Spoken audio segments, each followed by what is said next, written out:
એક નાનકડી એવી સરસ મજાની ગેમ છે, ગણિતની ગેમ છે.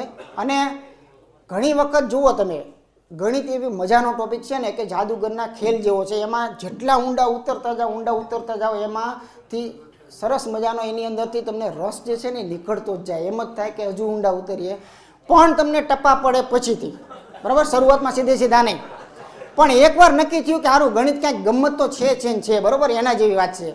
એ ગેમ કાંઈક ગણિત સાથે બેઠી સંકળાયેલી છે, ગણિતના નિયમો સાથે સંકળાયેલી છે. એ બધું પછી આપણે વાત કરશું, ઓકે? પણ શરૂઆતમાં મજા આવે. અમે નાના છોકરાઓ, તમે તો બધા મોટા છો, કદાચ કોઈ જાણતા પણ હોય તો એને સહન કરી લીજો, પણ જે નથી જાણતા એમના માટે છે.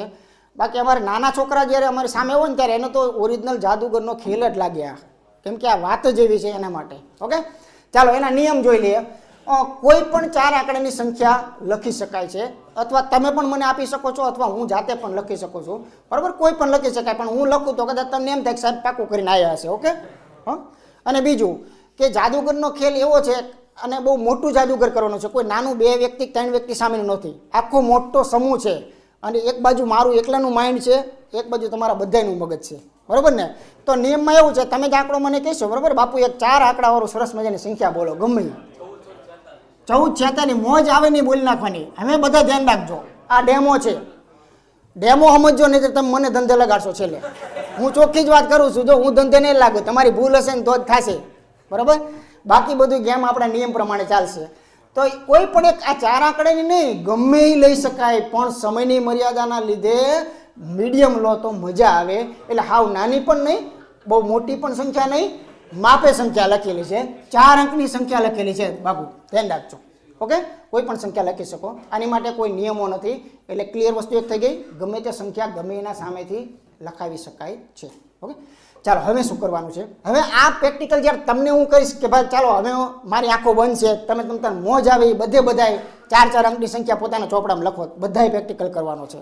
અને તમે શું લખશો એ મને કંઈ ખબર પડવાની નથી, મારી તાકાતે નથી, હું બધે જોવા આવું તો કલાક વહી જાય, એ શક્ય નથી, બરાબર? એટલે એવું પણ કાંઈ નહીં કરીએ, પણ તમે બધા સંખ્યા લખશો અને મને ધંધે લગાડવાના છો આગળ. તો નિયમ ધ્યાન રાખજો, 4 અંકની સંખ્યા કહું એટલે આવી રીતે લખી નાખશો ને બધાય, પ્રેમથી લખી નાખજો, જે મજા આવે એ લખજો, બરાબર? એમાં હું એવું ના નથી પાડતો કે આ ન કરતા તે ન કરતા ને એવું કાંઈ. પછી શું કરવાનું છે? હજુ સમજો ભાઈ, પહેલાં સમજો, સમજણ મહત્વની છે, પ્રેક્ટિકલ પછી થાય. આ સંખ્યા લખ્યા પછી તમારે સિમ્પલી મિત્રો આ બધાયનો ટોટલ મારી દેવાનો. 6 4 10, 10 ને 4 14, 14 ને 1 15, જે ટોટલ આવે ને એને બાદ કરજો. અઘરું નથી ને આમાં, કાંઈ જોજો, ફરી બોલું છું. જે તમે સંખ્યા લખેલી છે એ સંખ્યાની અંદર જે ટોટલ આવ્યો 6 4 10, 10 ને 4 14, 14 ને 1 15, એ જે ટોટલ આવે એને બાદ કરો. તમારે 15 આવે, 18 આવે, 16 આવે, 5 આવે, જે આવે એને બાદ કરો. આવડે ને એટલું, બરાબર? આનો ટોટલ કોઈ દી મોટો ન હોય એ ખબર છે ને, એટલે એ કોઈ ટેન્શન ન લેતા. આની બાદબાકી કરો છો, અહીંયા કેટલા આવે છે? 1 આવે છે. અહીંયા બાદબાકી કરો છો, કેટલા આવે છે? 3 આવે છે. અહીંયા 4 આવે છે, અહીંયા 1 આવે છે. હવે જાદુગરનો ખેલ ચાલુ થાય છે. દરેક વ્યક્તિના ચોપડામાં અલગ અલગ બાદબાકીઓ હશે, કેમ કે બધાએ અલગ અલગ સંખ્યા લીધી છે, બધાએ અલગ અલગ ટોટલ બાદ કર્યો છે, તો બધાનો જવાબ પણ અલગ અલગ હશે. મેં અત્યારે આ સંખ્યા લીધી છે તો એના પ્રમાણે ચાલી રહ્યું છે. હવે જે હું નિયમ કહું છું ને એને નિયમને તમે બરોબર વળગી રહેજો તો સાચો જવાબ મળશે. નિયમ મારો સિમ્પલ છે કે આમાંથી તમને મોજ આવે ને એ એક આંકડાને મોજ આવે ને એક આંકડાને ડિલેટ માર દો. આ મારો ડિલેટ. તો એમાં સંખ્યાને બોલાય કેવી રીતે? 1 4 1 બોલાય. ધ્યાન રાખજો, સાચું ખોટું આવી રીતે. કદાચ બીજો વિદ્યાર્થી હોય ને એમ કે મારે આને ડિલેટ મારવો છે એકડાને, તો આને કેવી રીતે લખાય? 1 4 3 લખાય. ઘણા એમ કે મારે આ ચોગડાને ડિલેટ મારવો છે, તો આને કેમ લખાય? 1 3 1 લખાય. પડી ખબર? ચેકા પછી તમારે એક સંખ્યા બોલવાની છે, વધેલી સંખ્યા બોલવાની છે. આવડે ને બોલતા? ઓકે. તમે મને એમ કહેશો ને કે ભાઈ મારે 158 વધ્યા, એટલે હું બધું કહી દઈશ, બરાબર? તમે એમ કહી દો કે ભાઈ મારે 140 વધ્યા. તમે શું ચેક્યું ને એવું મને ખબર છે, બરાબર? વગર જોઈએ હું કહી દઈશ કે તમે શું ચેકેલું છે. ઓકે, ચાલો સમજી ગયા? ક્લિયર વસ્તુ? રેડી? દરેક પોતપોતાની રીતે 4 આંકડાની સંખ્યા કોઈ પણ લખી શકો છો, લખો. એમાંથી સંખ્યાનો ટોટલને કાળજીપૂર્વક બાદબાકી કરો, કાળજીપૂર્વક. હો, આબરૂનો સવાલ મારો, કારણ કે તમે ભૂલ કરો એટલે હું ભૂલ કરવાનો જ છું. મારું ટેસ્ટિંગ એ કોઈ કરતા નહીં પાછા. આપણે જાદુ નિખાલસ ભાવે શીખવાની વાત છે આમાં. ઓકે, ચાલો બાદ કરી નાખો આંકડો. એક સંખ્યા કોઈ પણ આવી, બરાબર ને, ગમે એ આવી હોય, રામ જાણે, એ મને નથી ખબર, તમને નથી ખબર, જે હોય. હવે એક સંખ્યા જે આવી ને એમાંથી કોઈ એક અંકને ડિલીટની પરમિશન હું આપું છું, ગમે તે અંકને ડિલીટની પરમિશન આપું છું. ઓકે, હવે દરેકને પોતાને ખબર છે કે મેં કયો અંક ચેકો છે, તમને દરેકને ખબર છે. આપણે એક શરૂઆત કરીએ.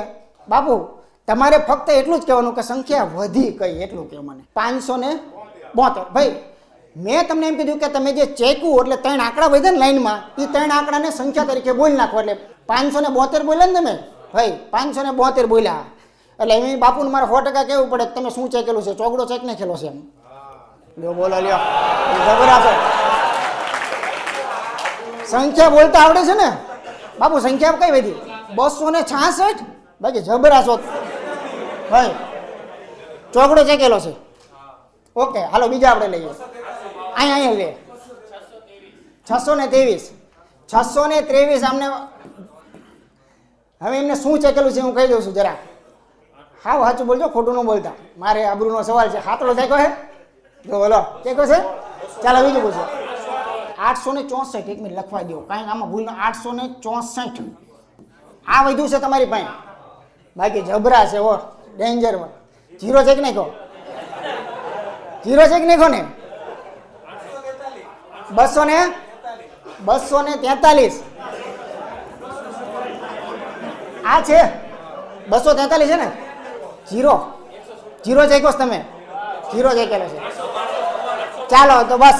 હવે 10-15 ડેમો લીધા, બધી જ મારે ડેમો લેવાની જરૂરિયાત નથી, તમને ખબર પડી ગઈ છે. હવે આવી રીતે તમે શું ચાખ્યું એ હું સીધો અહીંથી કહી દેતો હતો. હા, બેનોમાંથી એક સંખ્યા લઈ લે, એમને ખોટું ન લાગે કે મારી કોઈ ગણતરી નથી કરતું, જે બીજા બધા સાંભળજો એટલે એથી અવાજ આવે. 280. બસ ખાલી તમે અવલોકન કરજો. બેને 280 કીધા છે ને, હું આંકડો કહું છું, તમને ખબર પડે તો બોલતા નહીં. આટલા પ્રેક્ટિકલ પછી કદાચ કોઈને લાઈટ થઈ છે, હું એમાં ના નથી પાડતો. એમને 280 જે છે એ સંખ્યા મને કીધેલી છે. ભાઈ સાંભળો પહેલાં, હું જે કહું છું એ સાંભળો પહેલાં, હું કેવી રીતે કહું છું એ પણ સાંભળો તમે. એક તો જાણે નક્કી છે કે આઠડો તમારે ચેક કરવામાં આવેલો છે. આઠડો સાચું હોય તો જ બોલજો, બાકી આયા ન પડતા. આઠડો ચેકો છે ને? હા એમ, બરાબર. તો એક વસ્તુ નક્કી થઈ ભાઈ, જો તમે ધ્યાનથી માર્ક કર્યું હોય તો અમે આનું રહસ્ય ખોલી નાખીએ છીએ. આનું રહસ્ય અમે ખોલી નાખીએ છીએ કે આનો એકદમ સાદું લોજિક છે, અને એ લોજિક એવું જબરજસ્ત છે ને કે આપણા ગણિતમાં બહુ ઉપયોગી છે. આપણે ક્યારેય નજર નથી કરી ભાઈ, આપણે ક્યારેય નજર નથી કરી. ખરેખર આવો ક્યારેક અવલોકન કરતું રહેવું પડે. કોઈ પણ એક સંખ્યા લખું છું અહીંયા 23 અને 41, 2341 સંખ્યા લખી છે. આની પાછળ બેકગ્રાઉન્ડમાં કયું કામ કરે છે એ કહું તમને, ગણિતનો કયો ટોપિક કામ કરે છે એ પણ કહું જરાક. હવે 4 ને 3 7 ને 3 10, 10 બાદ કરો એટલે સીધા અહીંયા 31 વધ્યા, સીધા અહીંયા 23 વધ્યા. ચાલો આ બધું તમે શીખી ગયા, આ બધું તમે જાણી ગયા. ઓકે, પછી આ એક ઉદાહરણને બાજુ ઉપર ઘડીક રાખજો. અહીંયા એક નજર કરજો. માનો કે એક આ ઉદાહરણ લીધું, બરાબર, 43 25, તો 5 ને 2 7, 8 9 10, 10 ને 4 14, એટલે આમાંથી હું 14 કાઢીશ. 14 કાઢીશ એટલે અહીંયા 1 1 3 અને 4. એક આ એક્ઝામ્પલ બાજુમાં રાખજો ને એક થર્ડ લઈ લઈએ એટલે બધાને કમ્પ્લીટ ક્લિયર વસ્તુ થઈ જાય. માનો કે 12 34, બરાબર છે. તો અહીંયા જરાક 4 ને 3 7 8 9 10, હું તમને આનો ટોટલ બાદ કરવા કહું છું. અને અહીંયા વધે 4, અહીંયા વધે 2 2 1. બસ હવે જરાક જોઈએ આપણે દુનિયાની કોઈ પણ સંખ્યાના અંકોને જ્યારે બાદ કરવામાં આવે છે, દુનિયાની કોઈ પણ સંખ્યાના અંકોને જ્યારે પોતાનામાંથી બાદ કરવામાં આવે છે ત્યારે બાદ બાકી કોઈ નાની હુની નથી હોતી, ચોક્કસ લક્ષણવાળી હોય છે. એની 100%ની ગેરંટી છે અને લક્ષણ તમને બતાવું છું.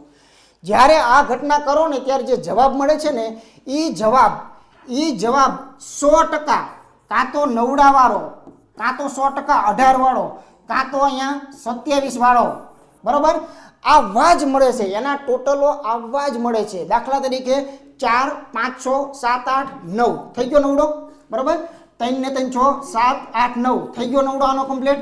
4 ને 3 7 8 ને 9 થઈ ગયો નવડો આનો કમ્પ્લીટ. જો નવડો ન થાય તો નવડા કરતાં મોટો અંક 18 થતો હોય એની ગેરંટી છે, ધ્યાન રાખજો ખાસ, બરોબર. એના કરતાં મોટો લગભગ નથી આવતો, પણ કદાચ આવી જાય તો સત્ય. ટૂંકમાં વાત કરું તો આ બધાના જવાબનો અંક આવે ને એ 9ના ઘડિયાવાળો આવે. જવાબના અંકોનો સરવાળો હંમેશા 9ના ઘડિયા. એટલે મને એક ખબર હતી કે તમે ગમે એને ગમે તે વસ્તુ લખેલી હતી, પણ મને એટલી ખબર હતી, દાખલા તરીકે આ જે ભાઈ હોય, આ ભાઈએ કદાચ અહીંયા ધ્યાન રાખજો, આ ભાઈએ કદાચ તગડો ચેક્યો હોય તો હું અહીંયા કયો જાદુ લગાડતો હતો, તો કે ભાઈ હું એને સંખ્યા પૂછતો હતો 231. 231 પૂછું એટલે મને 231 કહે એટલે હું ફાટ દઈને શું કરું, 3 ને 2 5 ને 1 6 મારી પાસે છે, એને મારે કેટલા આપવા પડે, 3 આપવા પડે. એટલે હું 3 ફાટ દઈને કહી દઉં કે 3 ચેકેલા છે. પછી અહીંયા જુઓ તમે, અહીંયા જે વ્યક્તિનો જવાબ 1224 હતો અને એ વ્યક્તિએ માનો કે ચોગડાને ચેકેલો હતો, પછી બોલશે શું મારી પાસે 122 વધ્યા ને. તો 122 વધે એટલે હું કયું લોજિક લગાડીશ, 2 ને 4 ને 5, પાંચડો છે, નવડો કરવો હોય તો કેટલા આપવા પડે 4, તો 4 ચેકેલા હોય એની ગેરંટી હોય. બરાબર. આને એક ટેસ્ટ માર લઈએ કે આ 4311 છે, કદાચ કોકનો જવાબ 4311 આવ્યો અને એ વ્યક્તિએ માનો કે અહીંથી એકડાને ચેકી માર્યો, અહીંથી એકડાને કાઢી નાખ્યો, તો એની સંખ્યા બોલશે ને કે 431 મારે વધી છે. એટલે 431 એટલે 4 ને 3 7 ને 1 8, 8 તો છે, તો ઓલરેડી શું કહેવું પડે, એકડો ચેકેલો હોય તો જ 9 થાય ને. એટલે તમામના અંકોનો સરવાળો 9 અથવા 18 અથવા 27 110% હોય. ઘરે જેટલી પ્રેક્ટિસ કરવી એટલી કરજો, એના આધાર પર આ વસ્તુ કહેવામાં આવે છે. ઓકે. કદાચ કોઈનો ટોટલ મોટો આવેલો હોત, માનો કે કોઈનો ટોટલ 12 થતો હોત જવાબ પછીનો, તો હું 9 નો કે તો 12 મારી પાસે છે તો મારે 18 જવાનું છે, તો મારે કેટલા ખૂટે છે 6 ખૂટે છે, તો હું એમ કહે કે 6 ચેકેલા છે. ઓકે, ક્લિયર વસ્તુ. તો આ 9ની ચાવી છે. 9ની ચાવી પણ એ જ કહે છે કે જેના અંકોના સરવાળાને 9 વડે ભાગી શકાય એ આખી સંખ્યા 9 વડે વિભાજ્ય હોય અને હોય. તો 9ની ચાવી પર આખું કામ કરે છે. ઓકે, ચાલો રેડી. તો અહીંયા આપણે પૂરું